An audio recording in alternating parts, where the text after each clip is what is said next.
तेजस्विनावधीतमस्तु मा विद्विषावहै। ॐ शान्ति शान्ति शान्तिः।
In the last class, we saw how we could convert an AC, something like 100 sin omega t, into a DC using a diode and capacitor combination.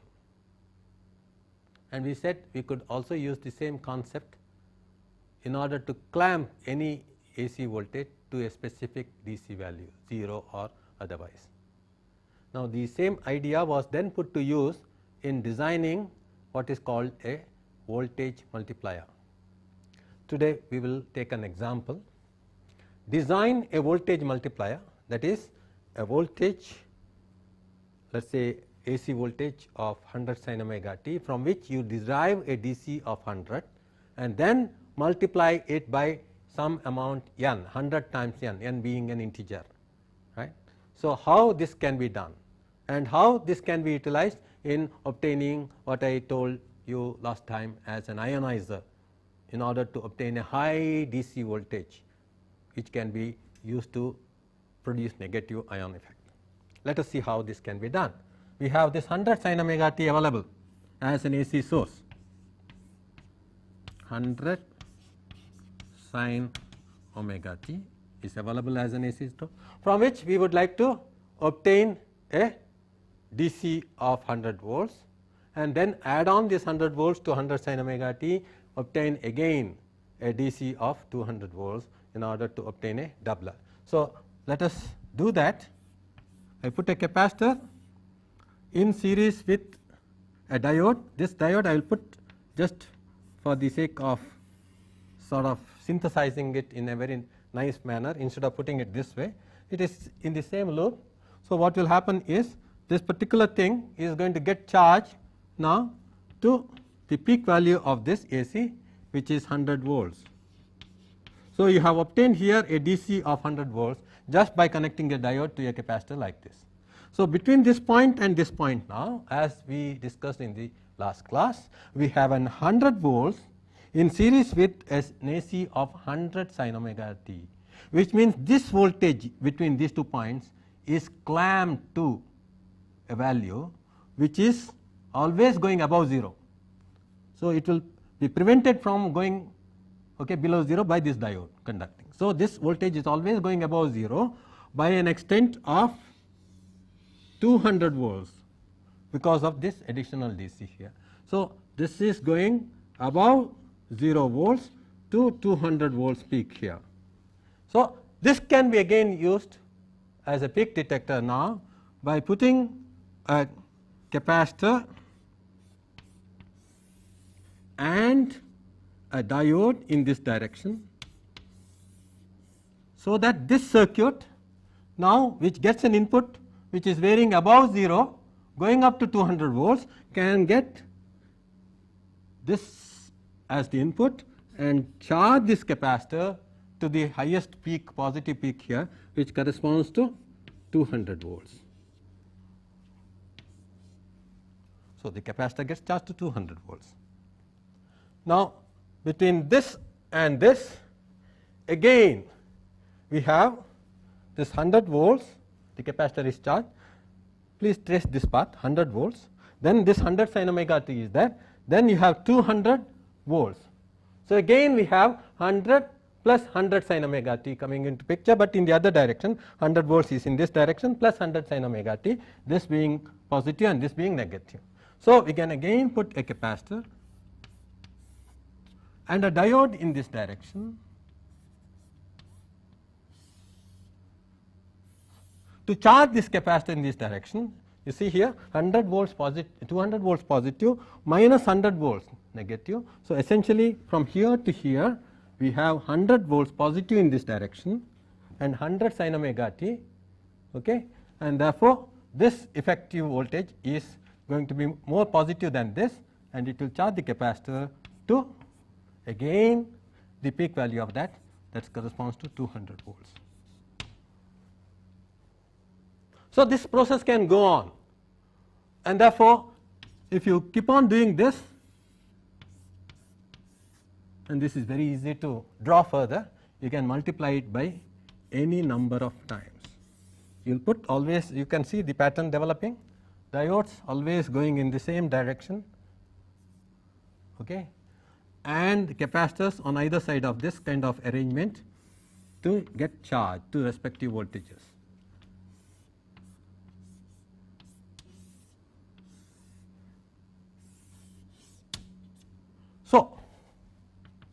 So, this pattern can be repeated, and now you can see with if I take this as the ground, you have 200 volts here. From the same thing you would have 200 plus 200, 400 volts positive here. If I were to connect similar circuit and then put the capacitor there, again 200 volts will be added to that. So, n times 200 is what is got from this terminal to this, okay. Whereas, you can see here, if this is not grounded, if this is the common point, then the same circuit will give you 100 from here to here and 300 from here to here, and again this will be minus and this will be 200, 500 from here to here. So, all the odd voltages 100 odd multiples, right, 100, 300, 500 can be got with this as common point, and even ones 200, 400, 600, 800, so on and so forth can be got with this as the common point.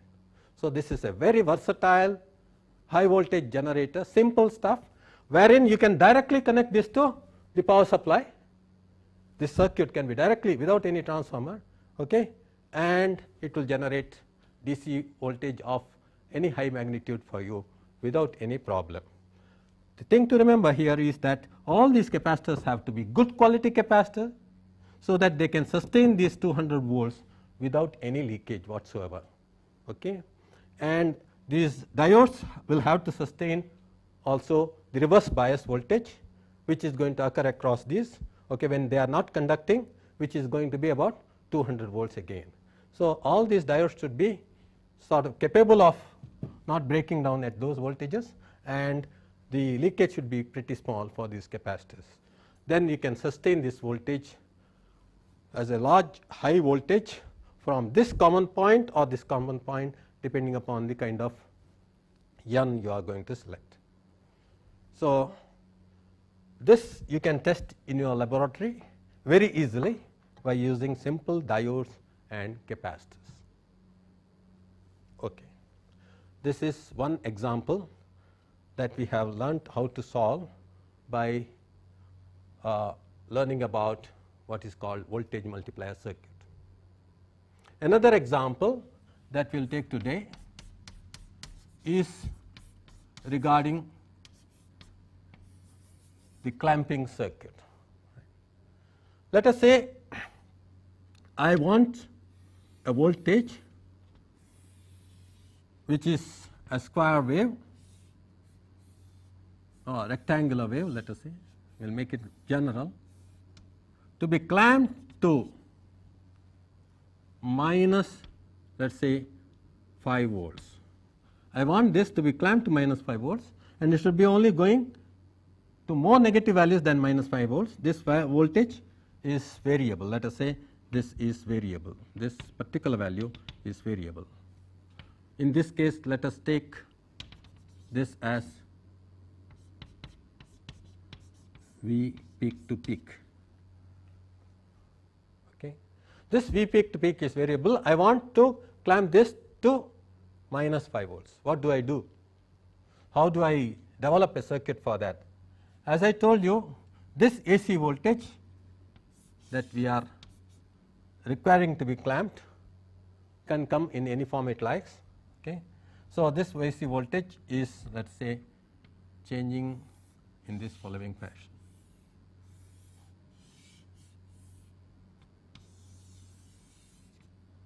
Okay. This is V peak to peak. That value can be anything. The only thing that is required is AC, there is no DC in it, and let us say this area and this area, these are equal. So, actually I should have drawn it more carefully. If you want this area to be equal, it has to go pretty high here.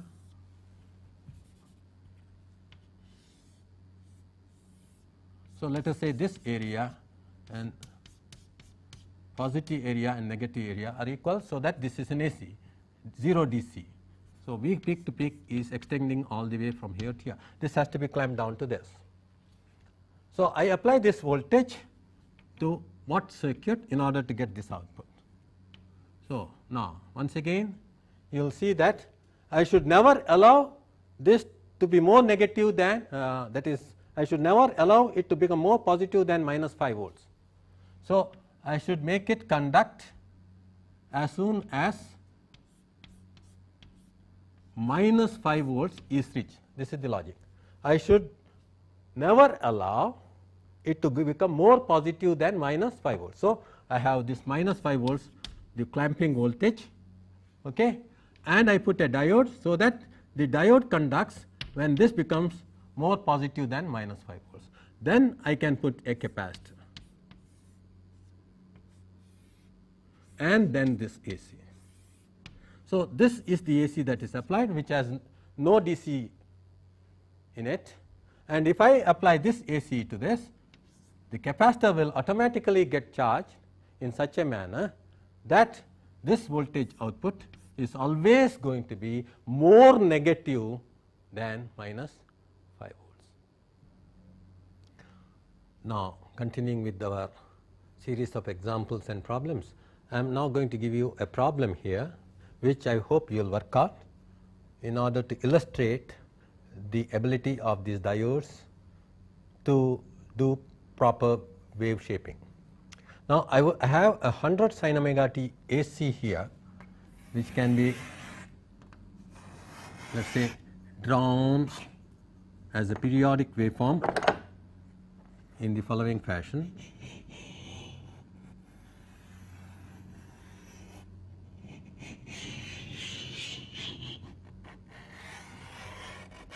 So, this is the way Vi is going to vary, going up to 100 here and minus 100 here. I want this to be converted into a square wave. This is a typical problem even in your signal generators, what are called as RC signal generators, which are available in the laboratories. They are able to generate, let us say, a sinusoidal signal by some circuit which we will be discussing later, how to generate sinusoidal signal. After they generate this sinusoidal signal, they would like to convert it into a square wave, because they might need some square wave as test signal in large number of applications. In such a situation, the circuit to convert this sine wave into square wave is a simple circuit which is comprising of these two diode combinations with minus 10 volts here and plus 10 volts there. So, what happens to the output? These are called limiter circuits or clipper circuits. This diode does not allow this output to go above 10 volts, because you have 10 volts here. With respect to this point, this voltage cannot go above 10 volts. So, it will chop off anything that comes above 10 volts. So, you will see that the voltage will go up to 10 volts in this direction and get chopped off at this point. Let us say this is the 10 volts point. So, in this direction you have almost something that is looking like a square wave, except for these regions where the voltage is less than 10 volts. And in this direction, when it is going negative, this diode will never allow it to become more negative than this minus 10 volts. So, it will chop off this portion of the waveform, and you will get an output like this. I have already solved partially the problem. I would like you to really find out the points, okay, at which this chopping off portion starts in terms of time. If this is t by t, this is t by 2 time period. In terms of the time period, please find out at what point this chopping off portion will start.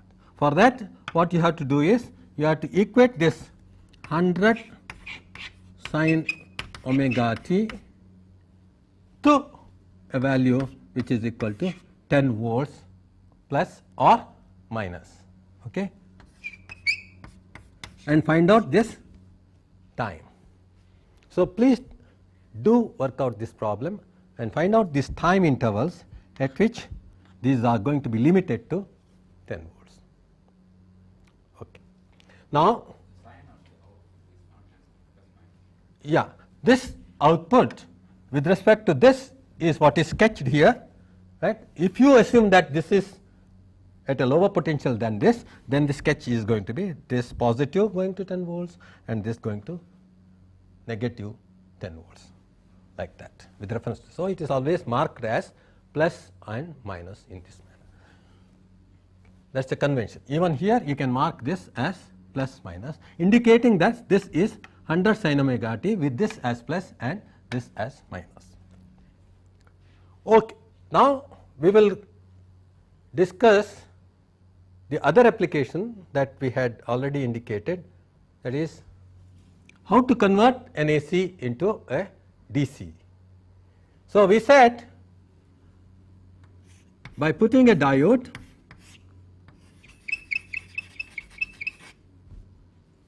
and a transformer, let us say this AC, which is let us say in this case 220, okay, RMS 50 hertz, let us say power line frequency, okay, 220 volts RMS 50 hertz is applied here, and that is converted to something, let us say, depending upon the turns ratio n is to 1. Okay. 220 volts RMS means, let us see what it is. 220 volts RMS is 220 into root 2 sin 2 pi into 50 t. This is the actual waveform represented as a time waveform. 220 root 2, that is the RMS, multiplied by root 2 will give you the peak of the waveform, sin 2 pi into 50 hertz into t. So, this is what is called as omega in our expression. This is the omega 2 pi f. So, this is for you to design our converters. Later you should know that it is 220 root 2 peak that is important, and this circuit, once it is put here, we had discussed this capacitor gets simply charged to the peak value of the voltage. What is it? 220 root 2 divided by n, because it is a n is to 1 transformer. This voltage here appearing will be 220 volts RMS divided by n, that is the RMS value, which is 220 root 2 divided by n, okay, that is the peak value, and this will get charged to the peak value of this. So, 220 root 2 divided by n is the peak value of the secondary voltage, and therefore, it gets charged to this. So, now depending upon the DC you want, you can select the value of n. Suppose you want a battery to be replaced, 12 volts battery to be replaced. You would like to know what is the transformer turns ratio, that you have to put here in order to get 12 volts as the DC here. So, what should you do? 220 root 2 is the peak of the RMS value here in the primary, 220 root 2 divided by n is the peak of the RMS in the secondary, and that has to be equated to whatever DC value you want to generate. So, this is going to give you the value of n you should choose. So, this is an important design equation as far as the rectifier. This circuit is called half wave rectifier, which we have discussed earlier. Half wave because, right, if now we put a resistance across this, which is likely to take place because we cannot retain this voltage forever like this. In an ideal capacitor it is true, in an ordinary capacitor there will be some leakage resistance across the capacitor. In a practical situation we would like to draw the current from the battery, in which case if you have to draw, the capacitor has to deliver the current and the capacitor will discharge, and therefore the load for the capacitor is always going to be represented RL. So, the current that is going to flow through this is going to be the voltage across the capacitor divided by Vc divided by RL. So, that much current it is demanding at every instant of time. When it is demanding that current, capacitor is discharging. All of you know that the capacitor discharges in an exponential fashion. This has been taught to you in your networks course. So, if V is the peak voltage across the capacitor, the discharge is going to be exponential. It is related in this manner. So, this is the voltage across the capacitor at any instant of time, Vp being the peak voltage to which the capacitor was initially charged, and t equal to 0 is the time at which the discharge process starts, and then onwards the capacitor will discharge. It will keep on discharging until you start charging. The moment the voltage of the capacitor falls below the voltage of the input, the discharge of the capacitor starts. If this voltage keeps on going lower and lower, right, then the capacitor voltage, this diode is all the time reverse biased, okay, and the capacitor will be keeping on discharging. If this voltage at any moment increases above the voltage of the capacitor, then the diode conducts and it starts charging the capacitor back to the input voltage. So, in the case of a waveform like this, we will see that a sine wave, which is the input, this peak being this peak divided by n is this peak. So, this in this case is 220 root 2 by n. It will charge at t equal to 0, let us say it was not charged, it will charge up to this point, it will charge up to this point, then it will try to discharge, because this voltage has gone below the capacitor voltage, it will try to discharge. But the voltage here might not have gone down at all, it has remained almost the same. So, immediately the diode will conduct, the capacitor will charge to the input voltage, again it will try to discharge, right. This process will go on until the rate of discharge is going to be slower than the rate at which input voltage is decreasing. If this rate is faster than this discharge rate, this discharge will go on like this very slowly until this point is reached. So, the actual waveform of this arrangement, where the resistance is loading the capacitor, is not going to be remaining at the peak at all times. It will keep on discharging and will follow the input again up to this point and again start discharging like this. So, the waveform is going to be like this. So, how do I now prevent this discharge being so large as this? The only way is, before this time occurs, right, the amount of voltage that is coming down should be extremely small. That is possible by selecting RL into C, time constant has to be made very much greater than the time t period. This time t is the time within which it is going to discharge most probably, right. So, this RL into C, if it is made very large,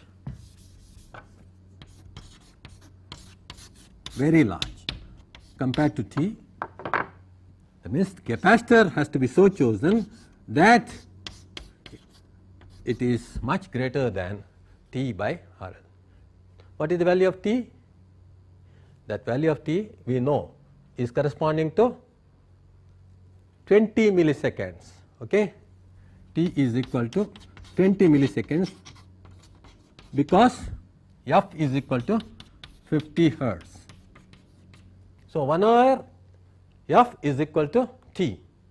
So, we get this as 1 by 50 seconds or 20 milliseconds. So, we know the value of t in the case of 50 hertz waveform. So, we can find out for a given load, this we know. How do we know? Let us say we have to design a 12 volt supply which is capable of delivering maximum current of 1 milliampere. Then the load is equivalent to 12 volts divided by 1 milliampere, which is equal to 12 kilo ohms.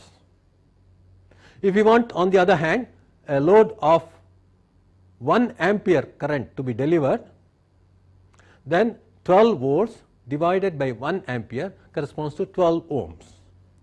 So, you can put down the value of load resistance knowing how much maximum current you would like to draw from your battery for a given voltage. So, that voltage divided by the current will give you the effective load. Your radio receiver under full volume giving maximum power to your loudspeaker is going to deliver, let us say, need some amount of current like 100 milliamperes, okay, and the voltage needed is 12 volts. Then 12 volts divided by 100 milliamperes, which corresponds to 12 volts divided by 0.1 ampere, which means 120 ohms is the load resistance that the radio is going to be represented.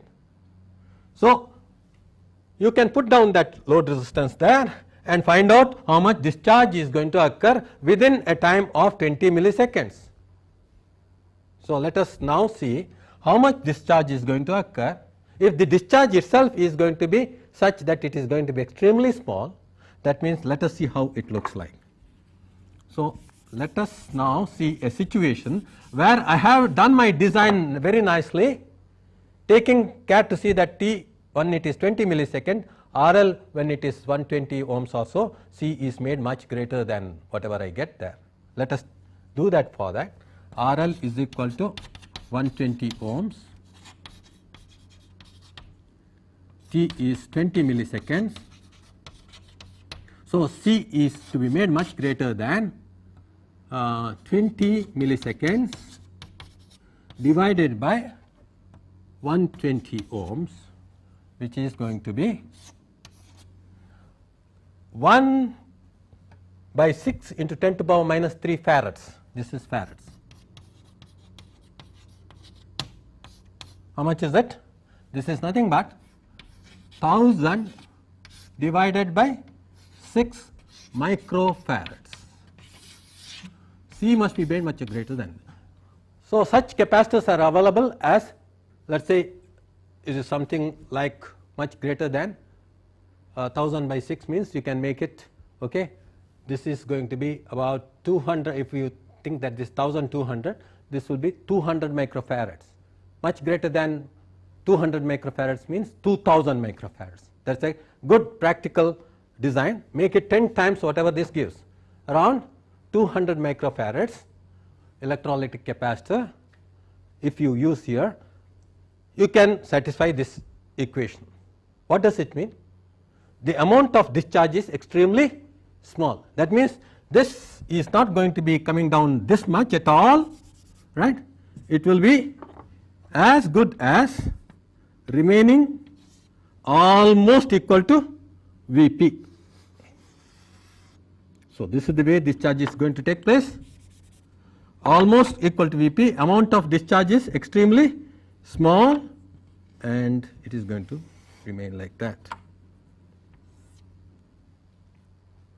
What does it mean? Again, let us say in terms of mathematics, Vc is Vp into e to power minus t by RLC. You know that e to power minus x can be expanded, okay, and when you expand it, it will be Vp into 1 minus e to power minus x can expand as 1 minus the first term that will come is x, if this is x, 1 minus x, and then it will be x squared by factorial 2, x3 by factorial 3 and so on. We are not interested in the higher order terms because we are going to make sure that the time interval involved is such that t by RC is much less than 1. T by RC is going to be much less than 1. 1 is going to be much greater than t by RC under the worst situation. So, this quantity is going to be extremely small. So, I can ignore all the higher order terms and assume that this is approximately equal to this. That means, this is a linear decrease if the decrease is very small. So, in a sensible design, this can always be taken if this assumption is valid for a good filter, capacitive filter. You have capacitor voltage falling linearly with time. That is an approximation to this. So, maximum time interval taken here is approximately equal to t. That is the overall discharge that is occurring from this point onwards to this, and this is very nearly equal to Vp itself. Okay. So, Vp into 1 minus t by Rc is very nearly equal to Vp for practical purposes. That means, the DC voltage is Vp itself, that is 220 root 2 by n is the peak voltage that remains as such if this design is adopted. And then if you want to now find out how much discharge has occurred, that can be approximated as Vp into 1 minus t by Rc, or strictly speaking the variation in voltage is Vp into t by Rc. Vp into 1 minus t by Rc. So, this is what is called peak to peak ripple. This is the ripple that is riding over this capacitor. This is a small variation in voltage which is going to occur at 50 hertz. That is all that is there in the DC supply.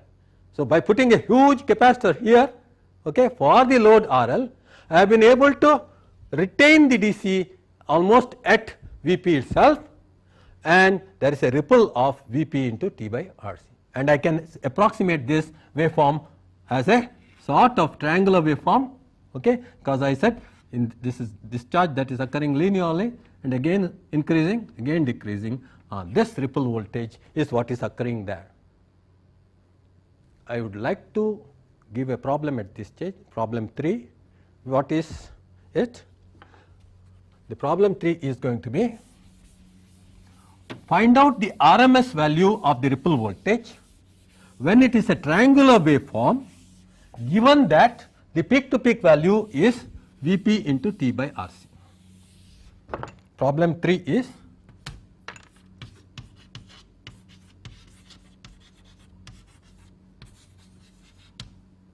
a triangular waveform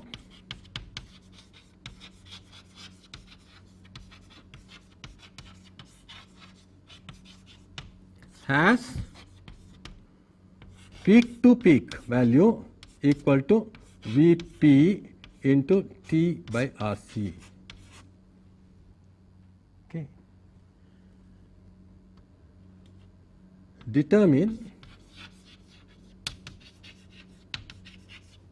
its RMS value. How do you do it? Simple. You have to find out root mean square. That means, this triangular waveform has to be squared, and after that you have to take the average over the time interval t. Okay. Find out the time RMS value of the triangular waveform. This can be of any shape. Right. In our case, it is of this shape. this time interval is C and this is Vp T by R.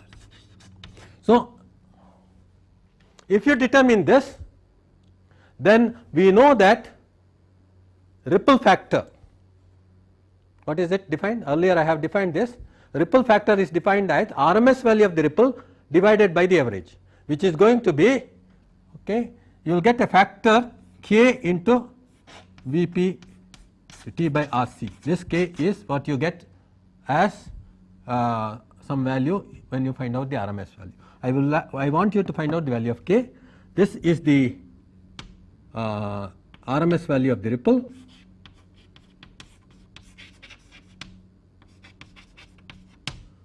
This divided by dc, which is V peak, is called the ripple factor.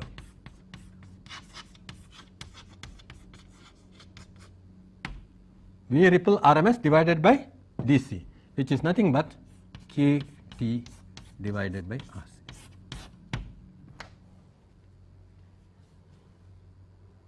We have discussed this in the last class. We have found out this value for a half wave rectifier and a full wave rectifier, this value. Okay, that has also been given as a homework problem for you. Please find out how much ripple factor a half wave rectifier has. What is a half wave rectifier? Just this waveform, just this waveform. Full wave rectifier is this waveform. Here we are not interested in those two, they are of theoretical interest. We would like to make a pakka DC supply voltage for our application. So, we have made use of the peak detector and put a load across that and seen how this peak detector now changes its behavior. That is a better way of designing a DC supply than trying to understand it in terms of half wave rectifiers and then putting a capacitor. It is not done that way. What is done is, I would like to convert it into a DC, then I would like to put a capacitor, then it does the peak detection. Then I would like to investigate what happens when a load is connected across it and how the discharge can be minimized. That will give us the equation for what to select as capacitor value in order to minimize the discharge. Then I can approximate and say that, okay, under these circumstances, right, this ripple reduction occurs and the ripple reduction is going to be to this extent. It is only going to change from Vp to Vp into 1 minus T by Rc, T by Rc being extremely small compared to 1. Okay. This ripple is going to be extremely small and this ripple value, peak to peak value, is going to be Vp into T by Rc, and that can be converted into RMS value by solving this problem, which you must do, okay, which you have done already in your networks, converting any periodic waveform with certain values of peak etc. into the RMS value, and we will come out with the answer, okay, in the next class. If you have not been able to work out this, again it can be shown how it can be worked out. Further steps can be given in the next class, and then the DC value being equal to Vp approximately, the ripple factor is nothing but the RMS value of the ripple divided by the DC value, which comes out as Kt by Rc. So, this tells us that T by Rc being extremely small, the ripple is very small in this case. This is basically a very good battery replacement, okay, using a power supply. So, the complete design of which you already have here.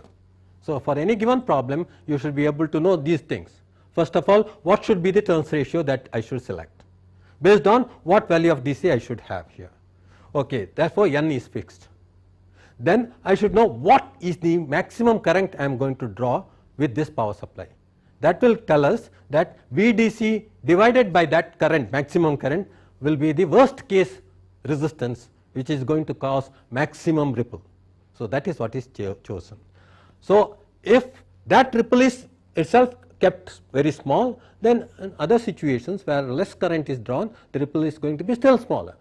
Okay. So, we do this design for what is called worst case situation, okay, where RL is the lowest, okay, where the current drawn is the highest.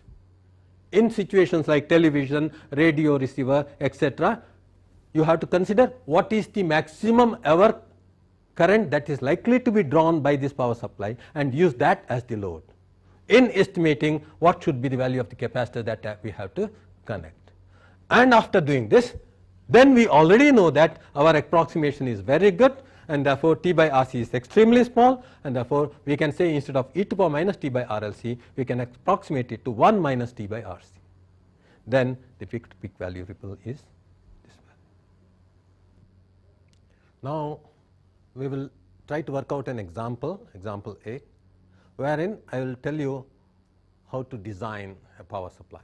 Now this is very important, that when you are confronted with the design problem, how you have to give specification of all the devices, electronic devices that you are likely to use for the design.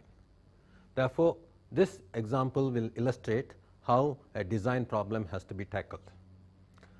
Design a DC power supply for 12 volts with ripple factor, we have defined this ripple factor earlier, of 5%. The maximum load current is 10 milliampere. This also I have discussed, that we design for the worst case situation where the power supply is going to deliver the maximum current, that is given as 10 milliampere. Or equivalently, I can say that the load RL is 12 volts DC divided by 10, that is milliamperes, which is 1.2 kilo ohms. That is the maximum loading you will have with a minimum load resistance, okay, across the 12 volts. The input AC supply is 220 volts RMS with 50 hertz, and that is applied to a transformer primary, and the secondary should be so adjusted that we should get a DC output voltage of 12 volts. This is what is specified. Now, let us try to first evaluate the most important thing in the design, that is turns ratio. 220 volts into root 2 is the peak value of the primary AC voltage. 220 being the RMS value, 220 into root 2 is the peak value, and therefore the secondary peak value is 220 root 2 by n, that should be equal to 12 volts DC. That is what we have learnt, and therefore n turns ratio is equal to 220 volts root 2 divided by 12, which is nothing but 25.92 as the turns ratio you have to select. That is the first part of the design is over, wherein we have specified the transformer turns ratio. Next, you have to choose the capacitor in such a manner that the ripple factor is 5%. What is ripple factor? Ripple factor by definition, which we have defined as RMS value of the ripple by DC, that is given as 5%, 5 by 100, which is RMS value of the ripple. I have told you to work this out as a homework problem. So, given that the peak to peak value of the ripple is V peak to peak, you are asked to find out the RMS value of the waveform, assuming that it is a triangular waveform. To evaluate RMS value of ripple voltage given its peak value or peak to peak value,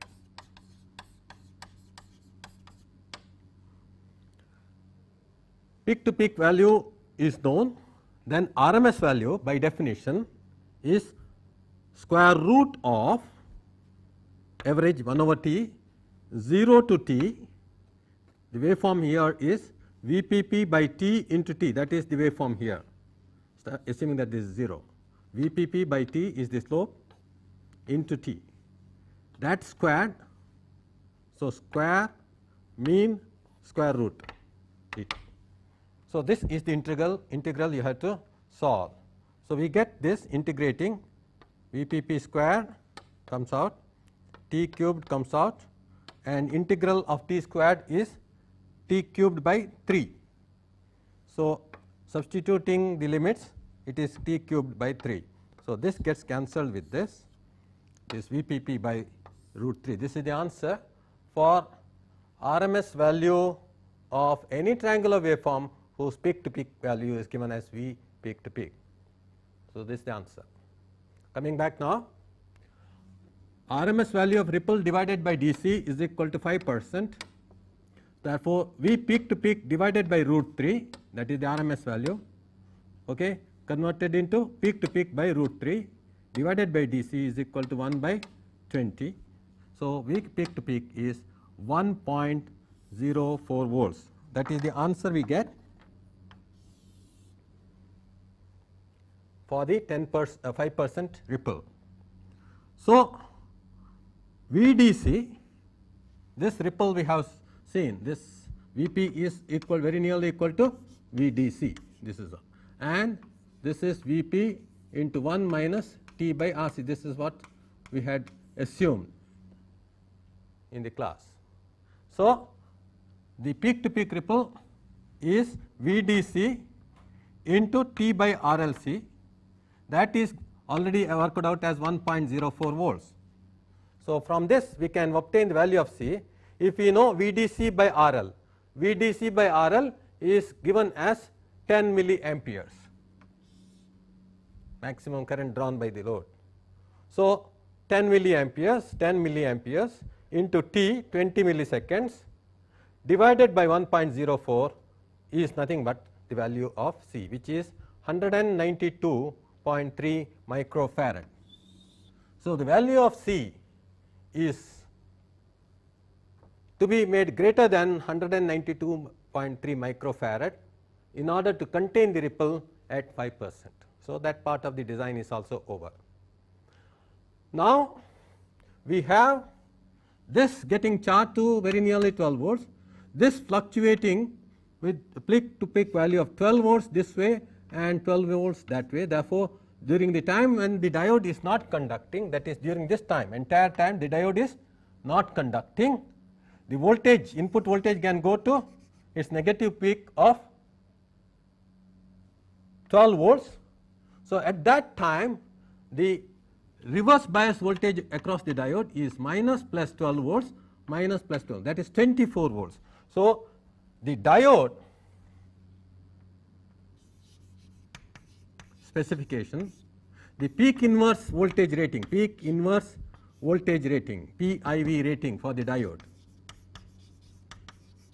this is peak inverse voltage rating for the diode should be greater than our 24 volts. This is one rating for the diode. And the capacitor voltage rating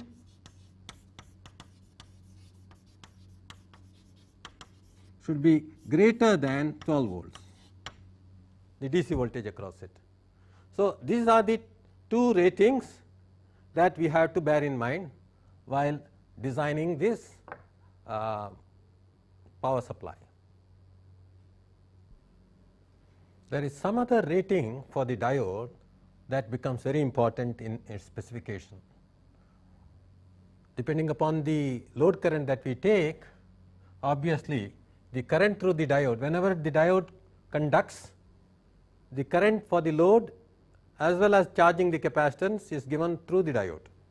So, the current through the diode is nothing but VL by RL plus C dVL by dt, that is charging the capacitance. VL is essentially remaining constant at V peak.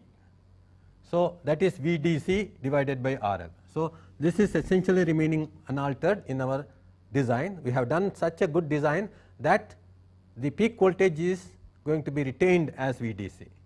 Only thing is, for that trouble we have chosen the capacitor to be very large, and therefore, C dVL by dt is the charging of the capacitor done during a very small interval of time when it is connected through the diode to the input. This is the time the capacitor takes for charging, and this is the time during which it is discharging. So, the amount of this charge, that charge should be equal to what it has acquired here. That time interval is delta t, let us say, suppose it is very small. We would like to know how the current varies. Current is maximum at the time of starting of the charge and goes on to 0 as far as the capacitor is concerned, and therefore, the average current at that point instant of time is only the DC current that is flowing through the load. So, the DC current plus the capacitive average current is the average current through the diode whenever it is getting connected. This happens every t seconds. Okay? This happens. Therefore, it is a periodic rating, that is, in the sense it is a repetitive rating, average current rating for the diode, which is to be specified. How do we get the value of this? This is already known to us. This is given as 10 milliampere for the problem. How do we find out this value? This is done by again approximation, valid approximation. This interval of time is very small. That is how we have done our design. During this interval of time, we would like to know what the voltage at this point is, where it is joining the input. So, at that point of time, the voltage is V p into 1 minus T by R L C, that is known to us. It is same as V p cos omega delta t, because this, if you take this as 0, this is nothing but a cosine waveform. So, this part of the waveform is defined by a cosine function V p cos omega delta t. If omega delta t is very small, then it can be approximated as V p into 1 minus omega delta t squared by 2, 1 minus x squared by 2 cos x is, okay, so on. So, this, when it is very small, we can forget the higher order terms and only take this, and equating down this side to this side, we will get delta t as this, and if delta t is this, then I average into delta t is the charge acquired by the capacitor during the time of charging, and the discharge is C into peak to peak value of the voltage that is lost. So, C into V p by R L C into T, that is the charge that is lost, is equated to charge that is gained. So, C C gets cancelled, V p by R L is I D C, that into T is nothing but I average into delta t. So, this is an important equation, I average into delta t is I d c into t. So, I average therefore is equal to I d c divided by delta t. Substituting this value, we get I d c into omega t is 2 pi to root of R L C by 2 t. This is an important equation which tells us here that the total average current in the diode is I d c plus I d c into 2 pi root of R L C by 2 t. So, this is I d c into 1 plus pi, take the 2 inside 4. So, 2 R L C by t. This is the factor by which the average current is going to be sort of increased.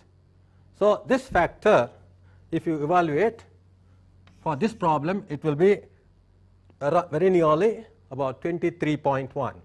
Please try to evaluate taking all the values of R L, which is 1.2 K, C is 192.3 microfarad and T is 20 milliseconds.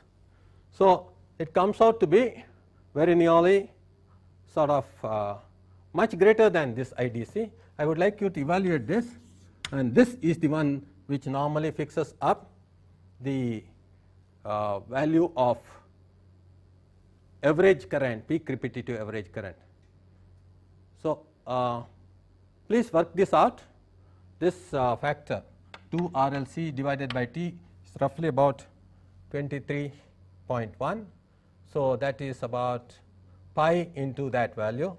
So, this is 3 into about 4, about 10 to 12 times more than the IDC value. So, please evaluate this. This is an important rating. The peak value also is evaluated easily, because if this is linearly reducing, if this is the peak value, the average value is half the peak value. So, if we treat this as the average, then the peak value is going to be twice this. So, that way we can evaluate both the peak repetitive rating and the average repetitive rating of the sort of diode.